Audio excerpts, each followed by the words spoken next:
MNTच्या विशेष मुलाखत या कार्यक्रमात आपलं सर्वांचं स्वागत. मित्रांनो, 90च्या दशकामध्ये खाऊज्याचं धोरण काँग्रेसने आणलं. खाऊज्या अर्थात खाजगीकरण, उदारीकरण आणि जागतिकीकरण. तेव्हा फार मोठा विरोध झाला नाहीये. ज्यांना त्याचे परिणाम समजले किंवा त्याचे काय परिणाम होतील याची समज ज्यांच्याकडे होती त्यांनी मोठ्या प्रमाणात विरोध केला. बहुतांश लोकांनी, नागरिकांनी त्यांना कल्पना नसल्यामुळे त्याचं समर्थन केलं. 90च्या दशकामध्ये मोठ्या प्रमाणात आंदोलनं पण झालेली आहेत. परंतु काँग्रेस धार्जिणे जे लोक होते, त्या विचारसरणीचे लोक होते. काँग्रेस हे आपल्याच हिताचं असतं हे जे काही त्यांना बिंबवल्या गेलेलं होतं स्वातंत्र्यानंतर, तेव्हापासूनची काँग्रेसवरची भिस्त त्यांना या प्रश्नापासून अलिप्त ठेवत होती की याचे काय परिणाम होते. मित्रांनो, नोकऱ्या किंवा शिक्षण हे आमचे मूलभूत अधिकार आहे. परंतु ते मूलभूत अधिकार संविधानाच्या अंतर्गत दिल्यानंतरही जे संविधान चालवतो असा दावा करतात ते जर देत नसतील तर मात्र त्यांचं संविधान प्रेम किंवा नागरिकांवरचं प्रेम हे पुतना मावशीप्रमाणे आहे. मित्रांनो, आपल्याला कल्पना आहे की याच काळात जी आंदोलनं झालेली होती, अर्थात हे काँग्रेसचं धोरण आणि त्या धोरणामागची त्यांची काय रणनीती होती आपल्याला समजून घेतलं पाहिजे. आणि या संदर्भात आपण बरेच कार्यक्रम सुद्धा दिलेले आहेत. जागतिकीकरण, खाजगीकरण आणि उदारीकरण हे आजही तेवढंच घातक आहे, किंबहुना जास्त आहे जे काल होतं किंवा 90च्या दशकात होतं. आज आपण शिक्षणाच्या संदर्भात चर्चा करणार आहोत. जे राष्ट्रीय स्तरावर शैक्षणिक धोरण आखल्या गेलेलं आहे 2020ला, त्याची चर्चा थोड्याफार प्रमाणात झाली. आणि चर्चा जशी झालेली असते तशीच काही दिवसानंतर त्या चर्चेचा काही परिणाम किंवा चर्चेवर असं राष्ट्रीय स्तरावर असं खलबतं किंवा राष्ट्रीय स्तरावर आंदोलनं व्हावी तशाप्रमाणे तसं होत नाहीत. कारण आमच्या युवकांचं वारंवार लक्ष विचलित केले जाते. आजच युवा नेते तिकडे राम मंदिर बांधण्याच्या शिलान्यासासाठी किंवा तिथे देवदर्शनासाठी गेलेले आहेत. एकीकडे युवा म्हणायचं, युवा नेतृत्व म्हणायचं, आणि मग ते नेतृत्व नेमकं आमच्यासाठी काय वाढवून ठेवते, काय खरंच हे राष्ट्रीय मुद्दे आहेत. म्हणजे जशी राज्याची स्थिती आहे तशी राष्ट्रीय स्तरावर सुद्धा तीच आहे. प्रत्येक राज्यांमध्ये असे युवक आमच्या समोर आलेले आहेत जे पिढ्यानपिढ्या वर्षोनवर्ष ते आमचं नेतृत्व करतात. त्यामुळे आमचं नेतृत्व करणाऱ्यांमध्ये आम्ही जर नसू तर हे प्रश्न तसेच पडून राहतील. मग समोर येतील मंदिराचे प्रश्न, समोर येतील नको ते प्रश्न, म्हणजे गाय म्हशीचे प्रश्न. आमचा अधिकार किंवा नोकरी आम्हाला मिळाली पाहिजे यासाठी जर युवक जागृत होत असेल आणि त्यासाठी राज्य सरकार असेल, केंद्र सरकार देत नसतील तर मग ते सरकार कोणतंही असू दे त्या विरोधात आवाज उठला पाहिजे, आंदोलनं झाली पाहिजे.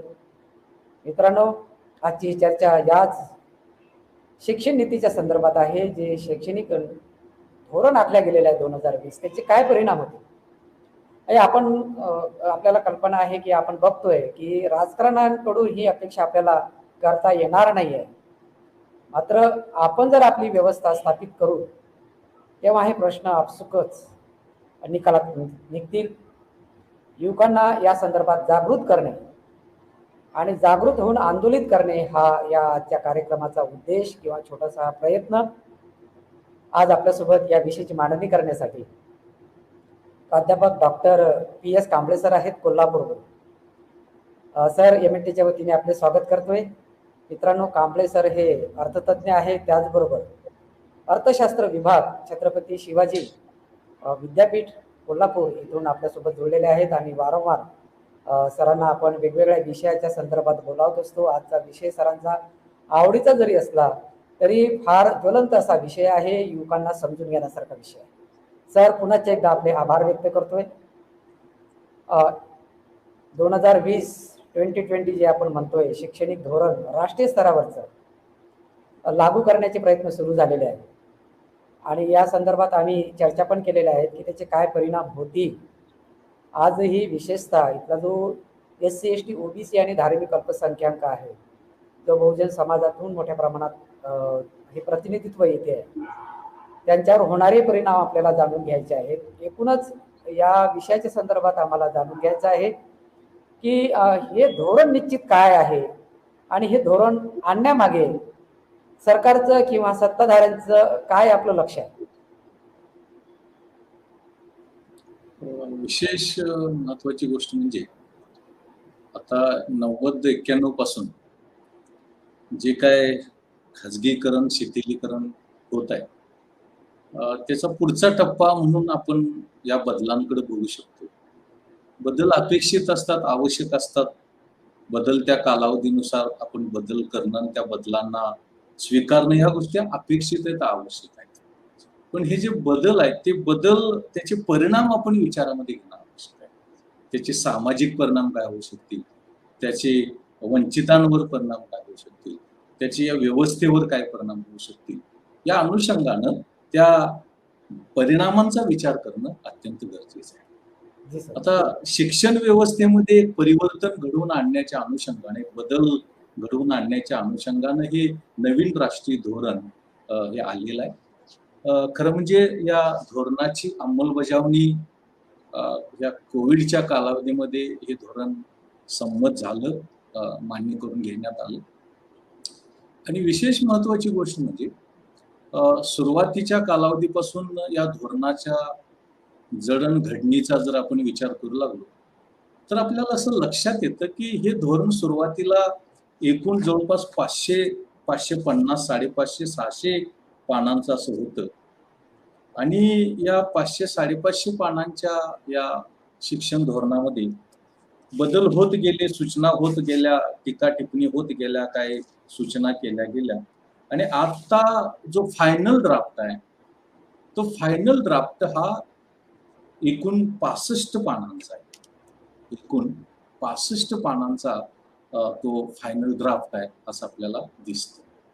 म्हणजे सूचना अनेक आल्या, अनेक बदल करा असं सुचवण्यात आलं आणि काही वगळा, काही ऍड करा असं करत करत 500, 550 पानांचा हा जो ड्राफ्ट आहे तो हा जवळपास 65 पानापर्यंत आलेला आहे, 65 पानापर्यंत गेलेला आहे असं आपल्याला दिसतं. आता या धोरणाचं वैशिष्ट्य असं की हे जे धोरण आहे ते धोरण 1995 मध्ये एक जागतिक लेवलला घटना घडली की जागतिक व्यापार संघटना वर्ल्ड ट्रेड ऑर्गनायझेशनची स्थापना झाली आणि त्याने असं जाहीर केलं की शिक्षण ही सेवा आहे, नुसती सेवा नाही तर विक्रीयोग्य सेवा आहे. Education is a marketable service किंवा मार्केटेबल कमॉडिटी अशा प्रकारचं त्यांनी त्या वर्ल्ड ट्रेड ऑर्गनायझेशन मध्ये जागतिक व्यापार संघटनेच्या त्या निर्णयामध्ये, प्रस्तावामध्ये त्यांनी मान्य केलं. आणि तेव्हापासून शिक्षणाचं मोठ्या प्रमाणावरती खाजगीकरण करण्यात येऊ लागलं किंवा खाजगीकरण होऊ लागलं. आपण ही 90ला 91ला ती स्वीकारली, ती प्रक्रिया स्वीकारली. 95 नंतर ते अधिक गतिमान केली आणि शैक्षणिक सुधारणा प्रामुख्यानं या शिक्षण व्यवस्थेमधलं खाजगीकरण, शिथिलीकरण आणण्याचा एक अजेंडा, आणण्याचा एक प्रयत्न म्हणून आपण या नवीन राष्ट्रीय शिक्षण धोरणाकडे बघू शकतो किंवा त्याकडे बघण्याचा एक दृष्टिकोन या शिक्षण धोरणामध्ये आहे असं आपल्याला दिसतं. या धोरणाच्या संदर्भामध्ये अनेक बदल आहेत. प्राथमिक शिक्षण, माध्यमिक शिक्षण, शिक्षक शिक्षण, उच्च शिक्षण, हे असे अनेक बदल यामध्ये करण्यात आलेले आहेत. यामध्ये माझा भर हा प्रामुख्यानं उच्च शिक्षण आहे, हायर एज्युकेशन आहे. त्या हायर एज्युकेशनच्या अनुषंगानं प्रामुख्यानं काही महत्वाच्या गोष्टी या तुमच्या पुढे मांडण्याचा प्रयत्न केलेला आहे. आपण हे धोरण जर सैद्धांतिक दृष्ट्या बघू लागलो, थेरॉटिकली बघू लागलो तर ज्या आधारांवरती ते आधारलेलं आहे, ज्या खांबांवरती ते आधारलेलं आहे, ते फाउंडेशन्स हे अत्यंत महत्वाचे आहेत. ते फाउंडेशन्स, तो पाया जो आहे, तो पाया हा अत्यंत महत्वाचा आहे असं आपल्याला दिसतं. त्यामध्ये ऍक्सेस म्हणजे शिक्षण घेण्याची संधी, इक्विटी म्हणजे समता, शिक्षणातली समता, क्वालिटी म्हणजे दर्जा किंवा गुणवत्ता, आणि अफोर्डेबिलिटी म्हणजे परवडणं, शिक्षण परवडणं, आणि अकाउंटेबिलिटी म्हणजे जबाबदारी. म्हणजे हे धोरण शिक्षणातला प्रवेश जो आहे, शिक्षणाची उपलब्धता आहे, ते वाढवण्यासाठी प्रयत्न करावा अशी अपेक्षा आहे. शिक्षण व्यवस्थेमध्ये, सगळ्या शिक्षण व्यवस्थेमध्ये, उच्च शिक्षण व्यवस्थेमध्ये सुद्धा समता प्रस्थापित करणे अशा प्रकारची अपेक्षा त्यामध्ये. शिक्षणाचा दर्जा आणि गुणवत्ता सुधारावी किंवा वाढवावी, ती उच्चप्रत साध्य करण्याचा प्रयत्न करावा अशी अपेक्षा आहे. आणि हे शिक्षण परवडणार आहे असावं, हे परवडणारं असावं अशा प्रकारची अपेक्षा सुद्धा या शिक्षणामध्ये आहे. आणि अकाउंटेबिलिटी म्हणजे जबाबदारी, ही जबाबदारी कुणीतरी घ्यावी या शिक्षण व्यवस्थेची, या अनुषंगानं याचा विचार करणं आवश्यक आहे. आता हे जे आधार आहेत, आधारस्तंभ आहेत या शिक्षण धोरणाचे, त्याच्याकडे मी नंतर येणार आहे त्याचं मूल्यमापन करताना. कारण हे आधारस्तंभ काय आहेत आणि तरतुदी काय आहेत, त्यामध्ये काय फारकत आहे का, त्यामध्ये काय भेद आहे का, असमानता आहे काय, याचं मूल्यमापन आपण, हे जे आधार आहेत, फाउंडेशनल पिलर्स आहेत, त्याच्यावरती आधारितच या धोरणाचं मूल्यमापन आपल्याला करणं आवश्यक आहे. म्हणून नुसती त्याची तोंड ओळख तुम्हाला करून देण्याचा प्रयत्न केला, त्याचं मूल्यमापन मी मात्र या चौकटीमध्येच करणार आहे आपल्याला दिसतं. थोडंसं उच्च शिक्षणाकडे आपण बघू लागलो तर उच्च शिक्षण साधारणतः 12वी नंतरचं शिक्षण म्हणजे उच्च शिक्षण. मग FY असेल, SY असेल, TY असेल, ग्रॅज्युएशन, पोस्ट ग्रॅज्युएशन, संशोधन, हे सगळं यामध्ये आपल्याला दिसतं. आता यामध्ये प्रामुख्यानं उच्च शिक्षणातल्या काही समस्या या शिक्षण धोरणकर्त्यांना दिसून आल्या, आणि त्या समस्या कोणत्या आहेत आणि कोणते बदल यामध्ये करणं किंवा करण्याचा प्रयत्न केला जाणं किंवा करणं अपेक्षित आहे, आणि या धोरणाच्या अंमलबजावणीची स्थिती काय देशामध्ये आणि राज्यामध्ये, हे पण तुम्हाला सांगणं आवश्यक आहे. मग या धोरणाचं मूल्यमापन करत असताना याचे गुण काय, त्याचे स्ट्रेंथ्स काय, त्याची बलस्थानं काय आहेत, आणि याचे विकनेसेस काय, याचे मर्यादा किंवा त्रुटी काय आहेत, या अनुषंगाने मी मांडेन. आणि शेवटच्या टप्प्यामध्ये कोणते बदल आपल्याला आवश्यक आहे. धोरण नवीन आहे आणि नवीन धोरण आपल्याला आवश्यक आहे. बदलत्या कालावधीनुसार, बदलत्या काळानुरूप निश्चितपणे त्यामध्ये बदल करणं गरजेचं आहे, अपेक्षित आहे. आणि मग ते बदल करत असताना समाजाला अनुकूल किती आहेत, वंचितांना अनुकूल किती आहेत, का अजून काही त्यामध्ये सुधारणांची गरज आहे, हे पण मांडणं आवश्यक आहे. आता पहिला मुद्दा तुमच्या पुढे ठेवत असताना की उच्च शिक्षण व्यवस्थेमध्ये या नवीन राष्ट्रीय शिक्षण धोरण 2020ला नेमके कोणते प्रश्न, कोणत्या समस्या, कोणती आव्हानं दिसून आली, ते पहिल्यांदा तुम्हाला मी सांगेन. या धोरणाचं असं मत आहे की ही उच्च शिक्षण व्यवस्था विस्कळीत आहे, विखुरलेली आहे, आणि जवळपास 50,000 पेक्षा जास्त उच्च शिक्षण देणाऱ्या संस्था आहेत, आणि त्याचं नियमन आणि रेग्युलेशन आणि नियंत्रण करणं कठीण जातं. हा एक महत्वाचा प्रश्न त्यांना दिसतो. दुसरा प्रश्न असा की ही जी शिक्षण व्यवस्था आहे प्रचलित, तिचे जे आउटकम्स आहेत, तिचं जे एंड रिझल्ट आहे, तो एंड रिझल्ट ज्याला आपण फळ असं म्हणूया, फळ म्हणूया, ते काय फार काय समाधानकारक आहे असं त्यांना वाटत नाही. त्यानंतर यामध्ये अजून एक उणीव यांना दिसली ती अशी की या जे वेगवेगळ्या शाखा आहेत, यामध्ये arts, commerce, social science, humanities, education, law, ह्या ज्या काही शाखा आहेत त्या फार रिजिड आहेत, ताटर आहेत असं त्यांचं मत आहे. म्हणजे सोशल सायन्सचा विद्यार्थी विज्ञान तंत्रज्ञानातलं ज्ञान घेऊ शकत नाही, किंवा विज्ञान तंत्रज्ञानातला विद्यार्थी वाणिज्य विभागाचं ज्ञान घेऊ शकत नाही, अशा प्रकारची एक समस्या यांना दिसून आली.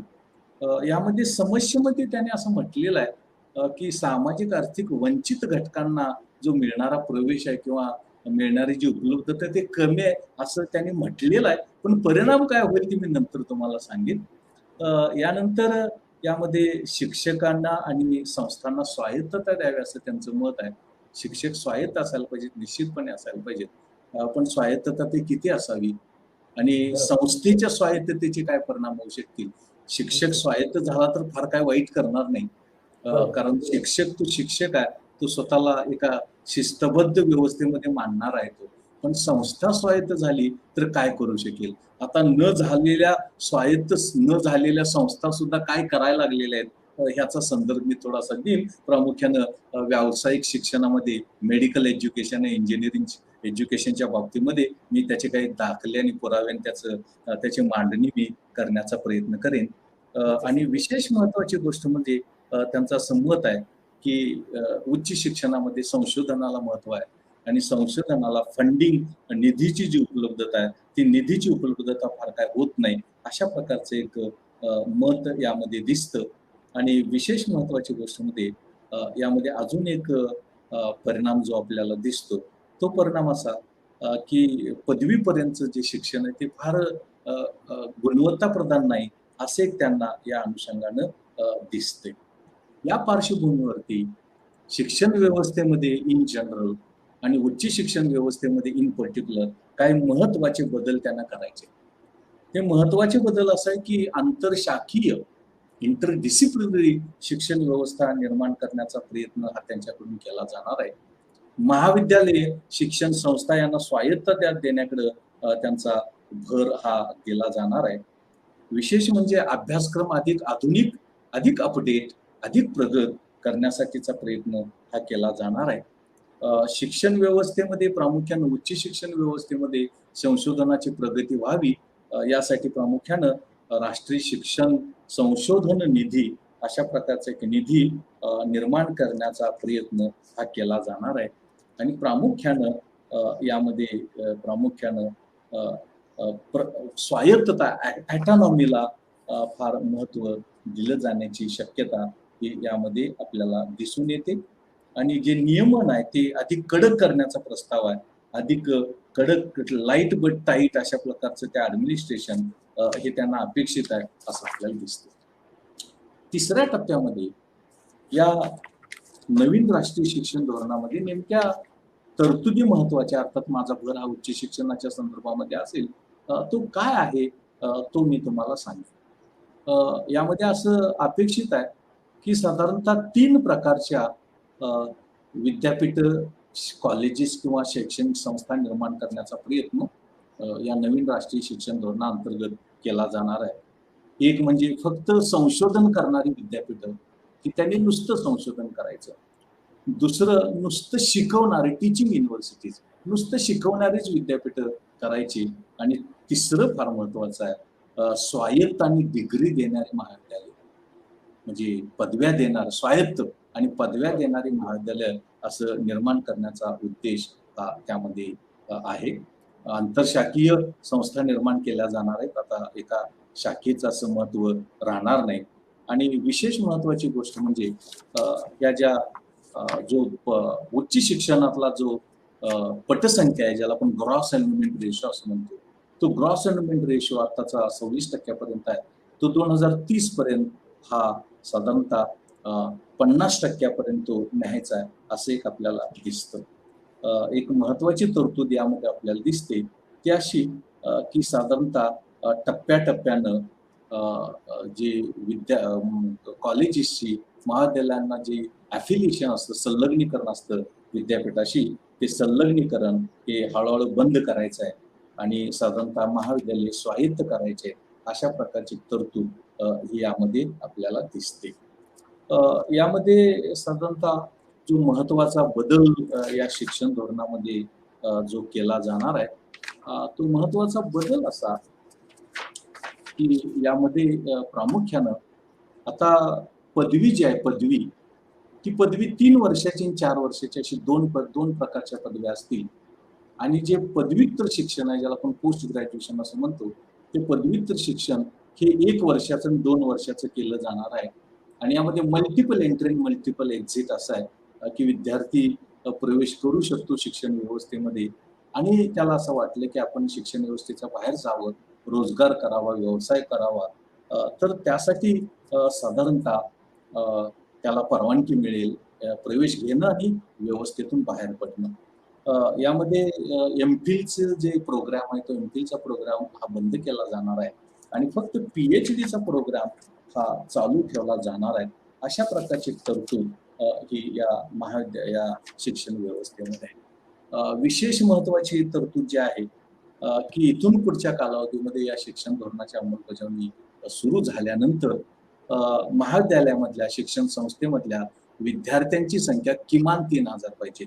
जर 3,000 असेल तरच ती शिक्षण संस्था, तरच ते महाविद्यालय, तरच ती शिक्षण संस्था ही अस्तित्वात राहील, अन्यथा ते अस्तित्वात राहणार नाही. अशा प्रकारची तरतूद ही त्यामध्ये केलेली आहे.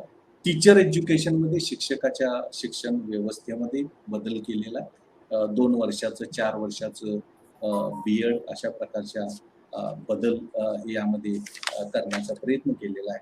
प्रामुख्याने 4 वर्षाचं BEd हे विशेष लक्ष देण्यासारखी गोष्ट आहे. आणखीन एक मुद्दा मी तुम्हाला सांगतो आणि मग मी पुढे जातो की खर्चाचं काय आहे. खर्चाच्या बाबतीमध्ये या धोरणानं अशी तरतूद केलेली आहे की आपण एकूण स्थूल देशांतर्गत उत्पादनाच्या शिक्षणावरचा जो खर्च आहे तो शिक्षणावरचा खर्च हा 6% न्यायचा आहे. 6% तो न्यायचा आहे. आणि आता शिक्षणावरचा जो खर्च आहे, एकूण शिक्षणावरचा, उच्च शिक्षणावरचा नव्हे, तर हा जो एकूण शिक्षणावरचा जो खर्च आहे तो एकूण शिक्षणावरचा खर्च हा स्थूल देशांतर्गत उत्पादनाच्या 4% आत आहे. 4% तो आत आहे आणि तो साधारणतः 6% आपल्याला न्यायचा आहे. साधारणतः 6% आपल्याला तो न्यायचा आहे. अशा प्रकारची एक तरतूद ही आपल्याला करण्यात आलेली आहे. साधारणतः एकूण खर्चाच्या शिक्षणावरचा जो खर्च आहे तो एकूण खर्चाच्या शिक्षणावरचा खर्च 10% आहे आणि तो आपल्याला येत्या 10 वर्षामध्ये 20% न्यायचा आहे. 20% न्यायचा आहे. अशा काही तरतुदी, महत्वाच्या तरतुदी या तुमच्या पुढं मी सांगण्याचा प्रयत्न केलेला आहे आणि प्रामुख्याने उच्च शिक्षणावरती भर देणारं सगळी मांडणी मी यामध्ये करण्याचा प्रयत्न केलेला आहे. आता या नवीन राष्ट्रीय शिक्षण धोरणाचं मूल्यमापन करताना पहिल्यांदा जे फाउंडेशनल पिलर्स आहेत की ज्या खांबावरती, ज्या आधारस्तंभावरती ही शिक्षण व्यवस्था आधारलेली आहे त्या चौकटीमध्येच आपण पहिल्यांदा त्याचं मूल्यमापन करू आणि मग बाकीच्या गोष्टींकडे जाऊ. पहिला जो मुद्दा आहे तो ऍक्सेस, म्हणजे शिक्षण सुविधा अधिकाधिक उपलब्ध करून देणं. माझ्या पुढे असा प्रश्न निर्माण होतो, मी काय फार मोठा माणूस नाही, मी एक सामान्य नागरिक आहे, की जर महाविद्यालयामधली शिक्षण संस्थेमधली किमान संख्या 3,000 असेल तर महाविद्यालयांची संख्या कमी होईल. खेड्यात महाविद्यालय राहणार नाही, तालुक्याच्या ठिकाणी महाविद्यालय राहणार नाही, शहरामध्ये मोजकी शिक्षण संस्था महाविद्यालय चालू राहतील. त्यामुळे काय होईल, शिक्षण सुविधा वाढेल का कमी होईल? माझं एक सामान्य नागरिक म्हणून, एक छोटासा अभ्यासक म्हणून माझं मत आहे की शिक्षण सुविधा उपलब्धता कमी होईल. मग हे ज्या आधारस्तंभावरती ही शिक्षण धोरण आधारलेलं आहे त्याला कुठेतरी छेद देणार आहे का काय, अशी माझ्या मनामध्ये शंका निर्माण होते. प्रेक्षकांनी, जाणकारांनी अधिक त्याच्यावरती विचार करावा. माझं मत आहे की यामुळे भविष्यामध्ये शिक्षण सुविधेची उपलब्धता कमी होईल. शिक्षण सुविधेची उपलब्धता कमी होईल, उपलब्धता त्यातून कमी होईल असं मत आहे. मग हे या आधारस्तंभाला छेद देणार आहे.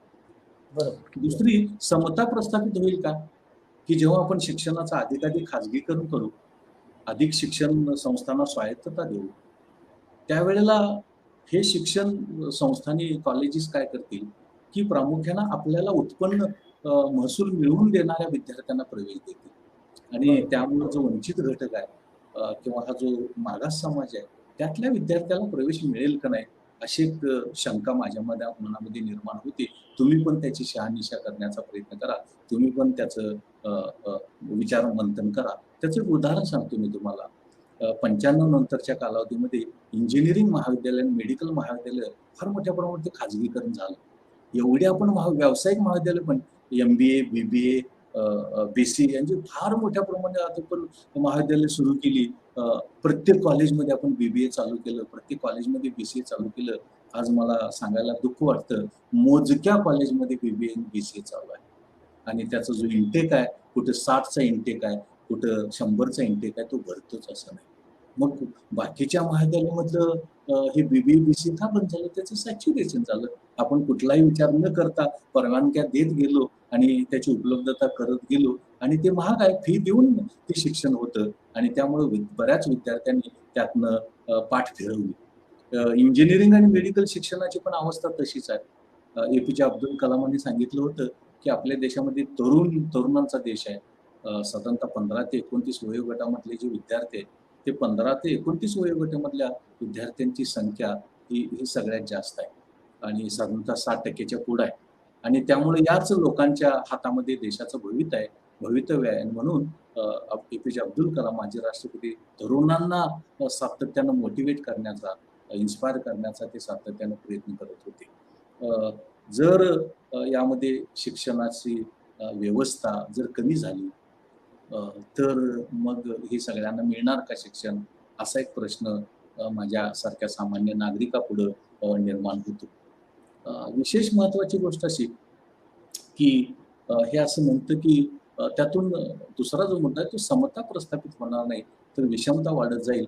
ज्याची फी देण्याची कुवत आहे, ज्याची शुल्क देण्याची कुवत आहे, तोच प्रवेश घेईल. मेडिकल इंजिनिअरला काय होतं, मेडिकलला सर बरं, इंजिनिअरला बरं, की जो शुल्क देईल, फी देईल, तोच प्रवेश घेऊ शकतो, ते एज्युकेशन कंटिन्यू करू शकतो, अन्यथा तो करू शकणार नाही. म्हणजे समतेऐवजी कांबळे असमता सर. होऊ शकेल. बोला, 1-2 मुद्दे या संदर्भातले सांगतो तुमच्याकडे. जी जी जी जी क्वालिटीच्या बाबतीमध्ये असं म्हटलं जातं की क्वालिटी आहे त्या व्यवस्थेमध्ये आपण सुधारणा करून क्वालिटी सुधारू शकतो. आता उलट असं होईल की एखाद्या महाविद्यालयामध्ये 3000-5000 विद्यार्थी राहिले तर मग ते क्लास कंट्रोलरनी, ते शिक्षकांनी ते कसं क्वालिटी मेंटेन करणार, हा प्रश्न आज सुद्धा महाविद्यालयामध्ये प्रश्न आहे. 150, 200, 250 मुलं असतात. तिथं शिक्षकांनी विद्यार्थ्याला नेमकं काय शिकवलं, कुठं शिकवलं, किती शिकवलं, याचा काही थांग पत्ता लागत नाही आणि इंटरनल असेसमेंटमध्ये मोठा प्रॉब्लेम येतो.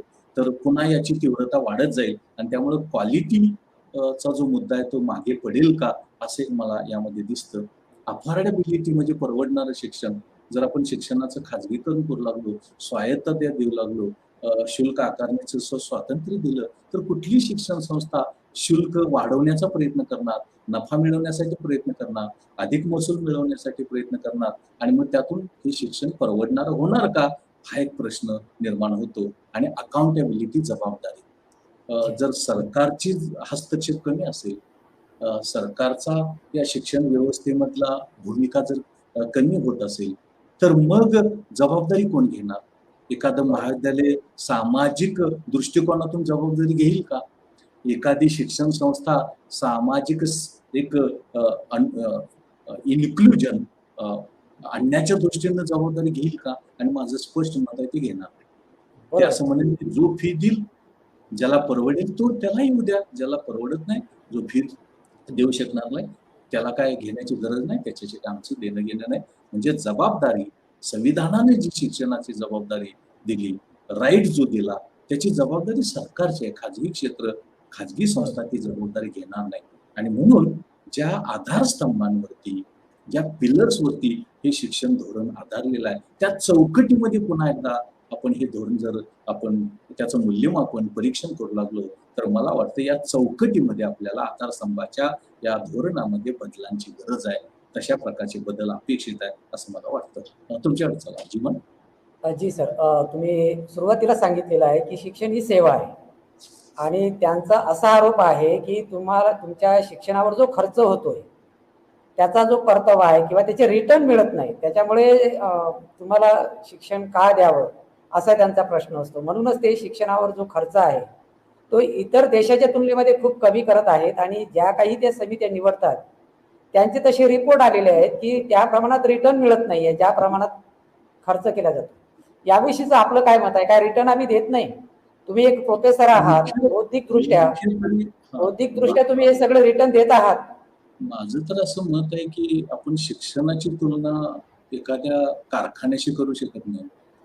शिक्षणाची तुलना एखाद्या यंत्र असलेल्या फॅक्टरीशी आपण करू शकत नाही. शिक्षण ही वेगळी गोष्ट आहे.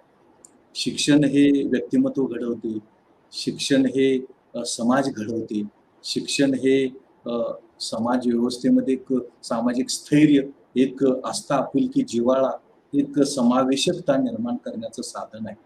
निश्चितपणे आपण शिक्षणाच्या बाबतीमध्ये रिटर्न्स किंवा परतावा आणि खाजगी उद्योग व्यावसायिक संस्था यामधला परतावा याचा जर विचार करू लागलो तर खाजगी क्षेत्रामध्ये जे आपण करतो ते सरकारी क्षेत्रामध्ये आणि शिक्षण क्षेत्रामध्ये आपण ते करू शकत नाही. म्हणजे एखादी फॅक्टरी समजा कापडाचं उत्पादन करणारी एखादी टेक्स्टाईल मिल आहे, तिचा परतावा आणि एखाद्या कॉलेजचा परतावा अशी तुलनाच होऊ शकत नाही. असं कंपॅरिझनच आपण करू शकत नाही. कारण शिक्षण ही सामाजिक सेवा आहे. शिक्षण ही सामाजिक वस्तू आहे. तिची उद्दिष्ट वेगळे आहेत. व्यक्तिमत्व विकास, सामाजिक विकास, एक चांगला उत्तम नागरिक करणं, एक सामाजिक स्थैर्य निर्माण करणं, आस्था, आपुलकी, जिव्हाळा निर्माण करणं अशी उद्दिष्ट आहेत. आणि त्यामुळे मला असं वाटतं, की परताव्याचा विचार आपण शिक्षणाच्या व्यवस्थेमध्ये करणं चुकीचं आहे जी. आणि त्याची तुलना उद्योग व्यवसाय फॅक्टरीची करणं चुकीचं आहे. अशा प्रकारची काही संशोधन इकॉनॉमिक्स ऑफ एज्युकेशनमध्ये शिक्षणाच्या अर्थशास्त्रामध्ये झालेली आहेत. आणि ते सुद्धा सांगतात, की असं जरी असले तरी सुद्धा शिक्षणाचा परतावा, रेट ऑफ रिटर्न हा निश्चितपणे चांगला आहे. तो उद्योगाशी, तो फॅक्टरीशी, टेक्स्टाईल मिलशी तुलना करता कमी असेल, कारण आपण त्याची तुलनाच करू शकत नाही. खरं आहे. टेक्स्टाईल मिलचा मालक, तिथं उत्पादन, त्यातून परतावा, आणि एखादं महाविद्यालय, एखादी शिक्षण संस्था, एखादं विद्यापीठ, त्यामधला परतावा याचा आपण तुलनाच करू शकत नाही. पण तरी सुद्धा अशा प्रकारचं संशोधन झालेलं आहे इकॉनॉमिक्स ऑफ एज्युकेशनमध्ये, जी, जी. शिक्षणाच्या अर्थशास्त्रामध्ये, आणि त्याने असं सांगितलेलं आहे. अनेक माझ्याकडे त्याची स्टडीज आहे, डेटा आहे माझ्याकडे, की निश्चितपणे परतावा आहे. आणि त्या परताव्यामध्ये उच्च शिक्षणातला परतावा जास्त आहे असं त्यांचं म्हणणं आहे, हायर एज्युकेशनमध्ये. आणि आपण हायर एज्युकेशनचं आधी खाजगीकरण, शिथिलीकरण, स्वायत्तता वगैरे देऊन प्रामुख्यानं त्यामध्ये काय अडथळा निर्माण करतोय का काय, एक हिंडरन्स आपण उभा करतोय का काय, अशा प्रकारची परिस्थिती, शंका माझ्या मनामध्ये निर्माण होते असं मला वाटतं.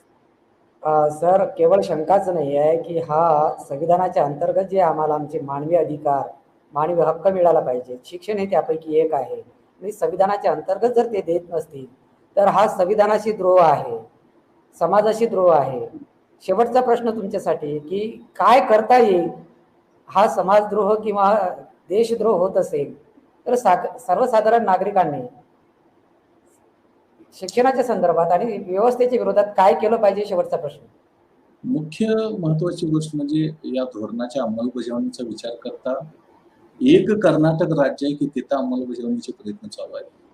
जी. महाराष्ट्रामध्ये कमिटी नेमण्यात आली, माशेलकर यांच्या अध्यक्षतेखाली. यामध्ये सुखदेव थोरात ही सगळी मंडळी होती. त्यांनी रिपोर्ट सादर केलेला आहे. अजून काय अंमलबजावणी चालू झाली नाही. तसा म्हणजे हे सैद्धांतिक दृष्ट्या धोरण चांगलं वाटतं, पण प्रत्यक्ष व्यवहारामध्ये आणणं अत्यंत कठीण आहे. आणि बरोबर. सरकारची भूमिका यामध्ये फार कमी दिसते असं मला वाटतं.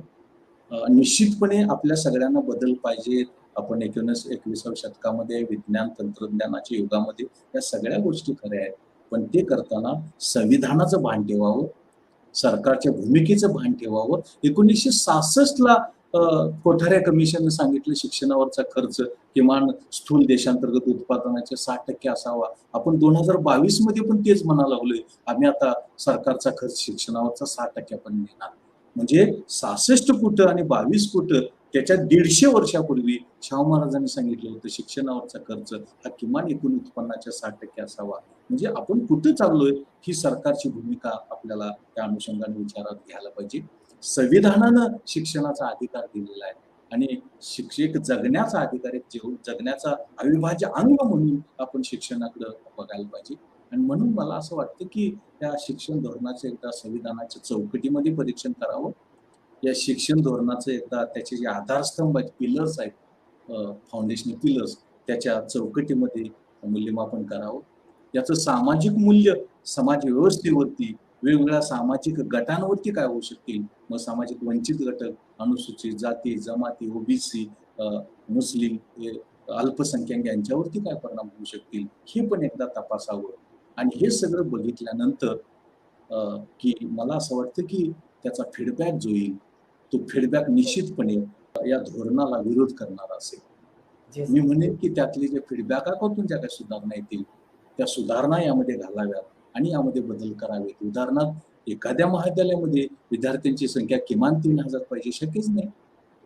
खेड्यातलं महाविद्यालय कसं चालणार, तालुक्यातलं महाविद्यालय कसं चालणार, आणि जिल्ह्याचे महाविद्यालय 20-20 महाविद्यालय असतील, मोजून 5 महाविद्यालय शिल्लक राहतील.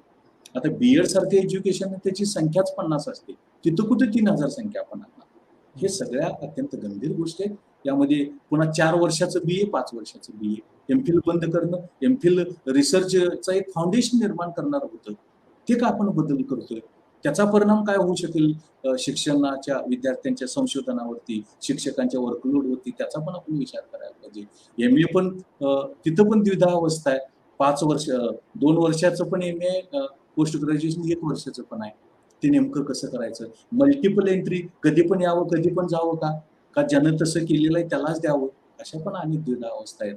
एकूणच मला असं वाटतं, की सैद्धांतिकदृष्ट्या आदर्श एक आयडियल अशा प्रकारचं धोरण आहे. पण प्रत्यक्ष अंमलबजावणीमध्ये फार मोठा जी प्रश्न आहे. मल्टीडिसिप्लिनरीला हे धोरण भर देतं. माझ्यासारखा सामाजिक शास्त्रामधला विद्यार्थी तंत्रज्ञान विज्ञान शिकवू शकेल का? भौतिक सारखा, मॅथमॅटिक्स सारखा, स्टॅटिस्टिक्स सारखा विषय मी शिकू शकेल का? किंवा संशोधन तिथं करू शकेल का? नाही करू शकणार. आणि आता आपण मदत घेतोच ना. आपण समजा आता आम्ही इकॉनॉमिक्स ऑफ एन्व्हायरमेंटमध्ये एनर्जीचा विचार करताना फिजिक्सच्या काही एनर्जीचे लॉस आहेत त्याचा आपण संदर्भ देतो. मग याला आपण आंतरशाखी म्हणणार नाही काय? याला आपण इंटरडिसिप्लिन म्हणणार नाही काय? आपण अर्थशास्त्रामध्ये अभ्यास करताना समाजशास्त्राचा, राज्यशास्त्राचा, मानसशास्त्राचा आधार घेतो. काही वेळेला पर्यावरण अभ्यासाचा आधार घेतो. हे आंतरशाखी नाही का? पण ज्या वेळेला आपण आंतरशाखी संशोधनामध्ये जातो त्यावेळेला संशोधनामधलं जे स्पेशलायझेशन आहे, त्याला आपण विशेषीकरण आहे, ते विशेषीकरण राहत नाही. ते विशेषीकरण मागं पडतं. ते विशेषीकरण हे राहत नाही. अशा एक प्रकारचा एक मुद्दा त्या अनुषंगानं आपल्याला विचारामध्ये घेणं आवश्यक आहे, विचार करणं गरजेचं आहे. आणि म्हणून मला असं वाटतं या शिक्षण धोरणामध्ये आमूलाग्र बदलाची गरज आहे. आणि त्या आमूलाग्र बदल विचारामध्ये घेत असताना आमचा सरकार एक सामाजिक दृष्टिकोनातून धोरणांचं मूल्यमापन करणारा, याचा काही फीडबॅक घ्यावा, त्याची काही मतं समजून घ्यावी आणि योग्य वास्तव वाटली तर ते अंतर्भूत करण्याचा प्रयत्न करावा. आणि प्रामुख्यानं समाजासाठी शिक्षण आहे. समाजावरती घातक परिणाम होणार असेल तर मग ते शिक्षण आपण स्वीकारायचं का? ती व्यवस्था स्वीकारायची का? संविधानाला छेद देणारं शिक्षण असेल तर ती व्यवस्था आपण स्वीकारायची का? 91 नंतर 95 नंतरच्या खाजगीकरणाचे परिणाम दिसत असताना आज MBA, BCA, BBA महाविद्यालय ओसाड पडायला लागलेले आहेत. अभियांत्रिकी महाविद्यालय ओसाड पडायला लागलेले आहेत. हे आपल्या पुढे धडा असताना आपण यातनं काही शिकलो नाही का? आपण तेच पुढे कंटिन्यू करणार आहोत का? आणि इथली शिक्षण व्यवस्था आपण रद्दबातल ठरवणार आहोत का? ते आपण अधिक संकुचित करणार आहोत का? केंद्रित करणार आहोत का? अशा प्रकारचे प्रश्न निर्माण होण्याची शक्यता आहे. चीनमध्ये एक म्हण आहे, एखाद्या देशाचा ऱ्हास करायचा असेल, एखाद्या देशाला संपवायचं असेल तर बॉम्बची गरज नाही, अणुबॉम्बची गरज नाही. तिथली शिक्षण व्यवस्था नष्ट करा म्हणजे तिथला समाज आणि तिथला देश हा नष्ट होईल. याचा आपण गांभीर्याने विचार करावा. आणि उच्च शिक्षण असू द्या, सगळं शिक्षण असू द्या, सामाजिक दृष्टिकोनातून आपण ते बघूया. आणि सरकारची भूमिका अन्यान्य साधारणच पाहिजे. कारण शिक्षण ही सामाजिक वस्तू किंवा सेवा आहे. संविधानाच्या चौकटीमध्ये आपण बघावं, शिक्षणावरचं अंदाजपत्रक आपण तपासावं, किती वाढवत चाललो. 66 ला पण 6% आणि 2022 ला बी 6%, 150 वर्षापूर्वी बी 6%, म्हणजे 6%चा आकडा काय आपण सोडायलाच तयार नाही. आणि त्याच्या पुढे काय, आज पण 22 मध्ये 4% आपण खर्च करतो स्थिर देशांतर्गत उत्पादनाच्या. हे सगळं बघितलं तर आपण अजून शिक्षण व्यवस्थेमध्ये गंभीर नाही का? शिक्षणातली समावेशकता वाढवण्याचा आमचा उद्दिष्ट, हेतू, ध्येय नाही का?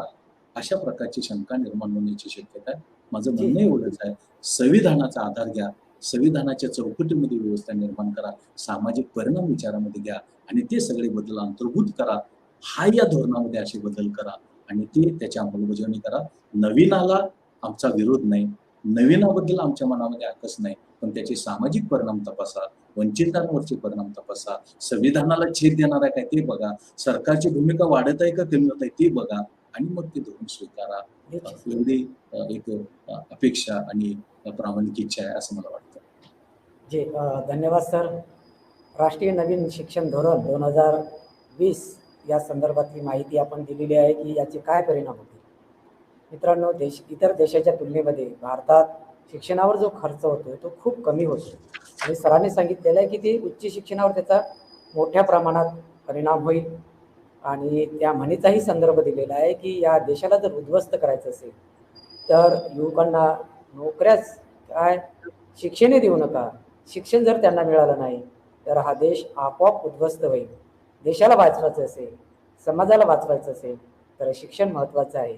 शिक्षणाचा अर्थ आणि शिक्षणाचं महत्त्व आमच्या समस्त बहुजन नायकांनी जाणलं आणि त्यांनी त्यावरच मोठ्या प्रमाणात भर दिला. मित्रांनो, हे शिक्षण जर घ्यायचं असेल तर शिक्षणाचं धोरण आपल्याला समजलं पाहिजे. सरांनी सांगितल्याप्रमाणे आपल्याला जागृत झालं पाहिजे. संविधानाशी जो द्रोह करत असेल तर त्यालाही आम्ही धडा शिकवला पाहिजे. सर, या ठिकाणी आपण आलात, MNTच्या वतीने पुन्हा एकदा आपले आभार व्यक्त करतोय आणि चर्चा याच ठिकाणी संपली असं घोषित करतो. मित्रांनो, परत धन्यवाद सर. मित्रांनो, उद्या परत भेटूया एका नवीन विषयासह. तोपर्यंत द्या विश्रांती. धन्यवाद.